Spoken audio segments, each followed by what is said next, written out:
Welcome to 24/7 top news trust of people. నేను మీ జహీర్. ఈరోజు మనం నర్సాపూర్ పట్టణంలో ఉన్నాము. ఏ ప్రభుత్వం వచ్చినా కానీ రైతు కళ్ళల్లో కన్నీళ్లు రాకూడదని ప్రతి ప్రభుత్వం చెప్పుకుంటూనే వస్తుంది.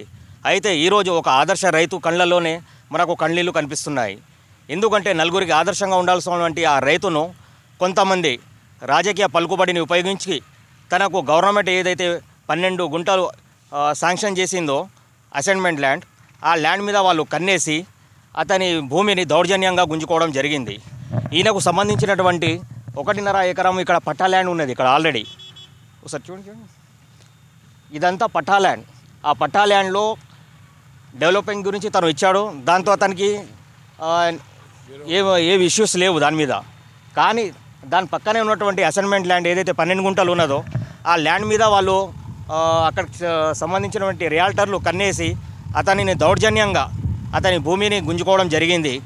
మరియు ఇక్కడ వాళ్ళు మట్టిని కూడా తరలించడం జరిగింది.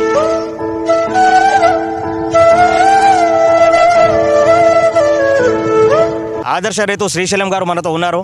ఆయననే అడిగి మరిన్ని విషయాలు ఈ భూమికి సంబంధించిన మనం కనుక్కుందాం. పక్క వాళ్ళు పాలలు అందరూ కలిసి ల్యాండ్ డెవలప్మెంట్కి ఇచ్చారు సార్. నేను కూడా నాది కూడా పక్క పట్టా ల్యాండ్ ఎకరన్నర ఉంది సార్. నేను ఇవ్వనని చెప్పి వాళ్ళు అగ్రిమెంట్ చేసిన కూడా 2 years వరకు నేను లేట్ చేసిన. అందులో బోర్ ఉంది కాబట్టి నాకు వ్యవసాయం చేసుకోవడం నేను ఇవ్వను అని అది చాలా రోజులు లేట్ చేస్తే ఇక మభ్య పెట్టి రాజకీయాల ఒత్తిళ్ళు అది చేసి ఆ ఎకరన్నర డెవలప్మెంట్ నీకు మంచి ఫ్యూచర్ ఉంది, నువ్వు బాగుపడతావు అది అని చెప్పి ఏదో నానా ఇబ్బంది చేస్తే అక్కడ నాకు బోర్ ఉంది కాబట్టి ఆ బోరున్న ప్లాట్ నాకు ఇందులో ఒక ల్యాండ్ ఈ అగ్రికల్చర్ ల్యాండ్కు నాకు లైనేజ్ చేయాలంటే వేయిస్తాను ఒప్పందం చేసుకొని నేను ఒక లెటర్ మీద రాసుకున్నా కూడా 100 రూపాయల బాండ్ మీద కూడా పేపర్ రాసుకున్నాను. అలా ఓకే అని ఒప్పందం చేసుకున్నాడు ఆయన సరే అని చెప్పి అక్కడ డెవలప్మెంట్కి ఇచ్చాను. ఆ ఎకరన్నరతో నాకు ఎలాంటి డిస్టర్బెన్స్, ఎందుకంటే నేను డెవలప్మెంట్కి ఇచ్చినప్పుడు దాని సంబంధం ఈ పక్కనే 12 గుంటల భూమిని ముందు చెప్పిండు నీకు ఒక గజం కూడా నీ ఎళ్ళకి అడుగుపెట్టా, ఒక ఫీట్ కూడా నీ ఎళ్ళకి అడుగుపెట్టా అని చెప్పి. ఇప్పుడు డెవలప్మెంట్ అయినాక నాకు పర్మిషన్ వచ్చింది, అది వచ్చింది, ఈ భూమి అల్లకి పోయింది, ఇది పోయింది అని కూడా దౌర్జన్యంగా భూమిలో నా భూమిని ఏకాయికి కబ్జా చేసి గుంజి పడేసుకుంటారు మొత్తం. నేను ఈ విషయం పోలీస్ కాంప్లైంట్కి చేసిన, కేసు చేసి ఎఫ్ఐఆర్ అయింది. వాళ్ళు వచ్చారు, పంచనామా చేసారు. పంచనామా చేసి చూసి అయ్యా రాఘవేంద్రరావు గారు అందులోకి నువ్వు పోవద్దు, ఆయన సర్టిఫికేట్ ఆయన పాస్బుక్ ఉంది, గవర్నమెంట్ బతకడానికి ఇచ్చిండు, ఆయన అమ్ముకోనికి ఇవ్వలేరు, ఆయన బతకడానికి ఇచ్చారు కాబట్టి ఆయన ఎట్టి పరిస్థితుల్లో ఆయన ఖచ్చితంగా ఈ ల్యాండ్ వ్యవసాయం చేసుకుంటాడు, పైప్ లైన్ వేసుకుంటాడు. నా పైప్ లైన్ వేసుకున్న పైప్ లైన్ ఖరాబ్ చేసారు. అక్కడ ఉన్న బోరు నాకు ఇస్తాను, బోరు దుగ్గు చేసేసారు, కరెంటు స్తంభాలు పడగొట్టేసారు. అక్కడ కూడా మీరు దృశ్యాన్ని చూపిస్తాను, నా పోలు ఎక్కడ పడేసారు, ఉన్న ఆ ప్లాట్ ఇస్తాను ఒప్పందం చేస్తాను, ఆ ఎకరాలు ఇచ్చాను, లేకపోతే నేను ఇవ్వకపోతుంది. ఒక ప్లాట్ ఇచ్చి అక్కడ నుంచి పైప్ లైన్ ఈ ల్యాండ్లోకి ఇస్తా అని చెప్పారు.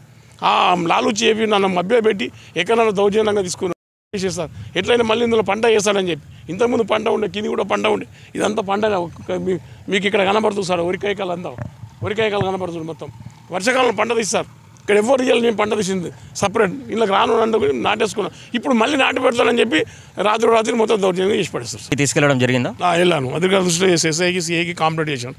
రెవెన్యూకి సంబంధించిన ఇష్యూ కాబట్టి రెవెన్యూ అధికారులకు చెప్పిన మీరు ఫస్ట్ డిస్ట్రిబ్యూట్ అయింది కాబట్టి ఎస్ఐ కాంప్లైంట్ చేస్తే ఎస్ఐ ఏమనంటే నేను ఒక రెవెన్యూ డిపార్ట్మెంట్ రాసేస్తాను, నువ్వు అవసరం లేదు కాంప్లైంట్ చేయకని చెప్పిండు ఎస్ఐ గారు సిఐ గారు ఇద్దరు కలిసి. వాళ్ళు వచ్చి ఇక్కడికి వచ్చి పంజనామా వేసి నాకు బౌండ్ ఇచ్చాడు సార్.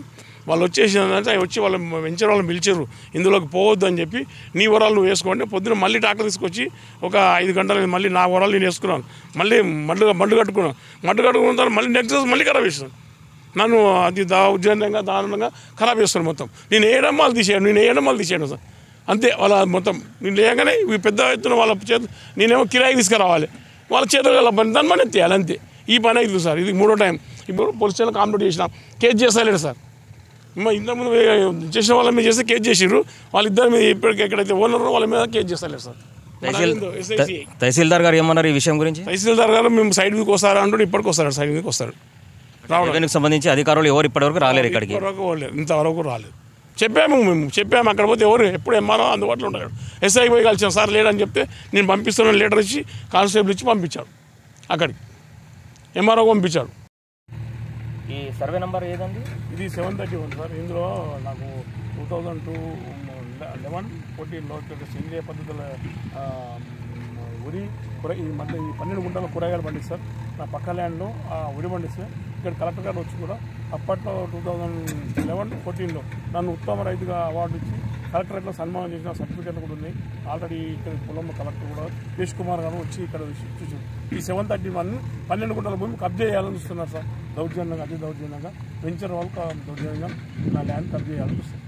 ఈ 12 గుంటలు సర్వే నెంబర్ 731లో శ్రీశైలం గారికి చెందినటువంటి ఈ స్థలాన్ని వారు బలవంతంగా గుంజుకోవడం జరిగింది. ఇక్కడ ఇది రాజకీయ నాయకులుగా పలుకుబడిని ఉపయోగించి ఒక నిరుపేద అయినటువంటి మాచునూరి శ్రీశైలం గారి యొక్క గవర్నమెంట్ ఏదైతే 12 గుంటలో జాగా ఇచ్చిందో, భూమి ఇచ్చిందో, తను వ్యవసాయం చేసుకుంటూ తన కుటుంబాన్ని పోషిస్తున్నాడు. తన కుటుంబానికి జీవనాధారమైనటువంటి ఈ భూమిని కొంతమంది రాజకీయ పలుకుబడిని ఉపయోగించి దౌర్జన్యంగా తీసుకోవడం వలన ఇక తనకు ఆత్మహత్య శరణమని ఈ రైతు తన ఆవేదనను వ్యక్తం చేస్తున్నారు. కెమెరామెన్ కుద్రత్ అలీతో జహీర్, టాప్ న్యూస్, నర్సాపూర్.